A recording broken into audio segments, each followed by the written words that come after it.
Goa Organics వారి skin care, hair care, wellness products కోసం AP, తెలంగాణలో డిస్ట్రిబ్యూటర్లు కావాలను వివరాలకు స్క్రీన్ పైన ఉన్న నెంబర్కి కాల్ చేయండి. రెండు తెలుగు రాష్ట్రాల్లో ఓట్ల పండగ ఇంకొద్ది గంటలే ఉంది. నగరాలు, పట్టణాల నుంచి ఓటర్లు సొంతూరు బాట పట్టారు. అయితే ఇప్పుడు శనివారం ఎక్కడ చూసినా వైన్స్ దుకాణాలు కలకలలాడుతున్నాయి.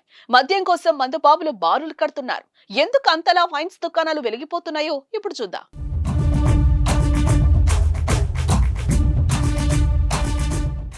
ఆంధ్రప్రదేశ్ రాష్ట్రంలో మే 13వ తేదీన పార్లమెంట్ ఎన్నికలు, అసెంబ్లీ ఎన్నికలు ఒకేసారి జరగనున్నాయి.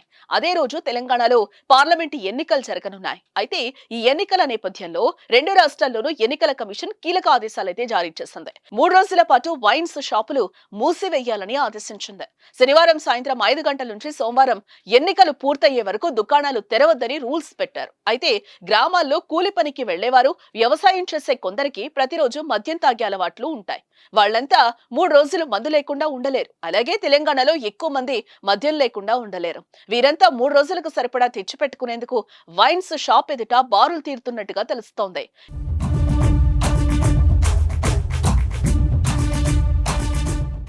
గ్రామాల్లో ఓట్లు వేసేందుకు బంధువులు వస్తారని, వారికి మర్యాద చేసేందుకు ఎక్కువ మద్యం కొన్నానని ఓ మద్యం ప్రియుడు చెప్తున్నాడు. ఇటు తెలంగాణ రాష్ట్రంలో లైట్ బీర్లు దొరక్క మందుబాబులు తీవ్ర అసంతృప్తి వ్యక్తం చేస్తున్న పరిస్థితి.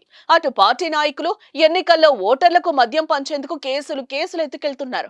శనివారం ఒక్కరోజు రికార్డు స్థాయిలో మద్యం అమ్మకాలు జరిగే అవకాశం ఉందని ఎక్సైజ్ శాఖ అధికారులు అంటున్నారు. మద్యం దుకాణాల ముందు మందుబాబులు బారులు తీరిన దృశ్యం చూసిన ప్రతివారు మందుబాబుల ముందు చూపు బాగానే ఉంది అంటున్నారు. అయితే ఈ ఉత్సాహం ఓటేయడంలోనూ చూపించి ఎక్కువ పోలింగ్ నమోదవ్వాలని మనము కోరుకుందాం.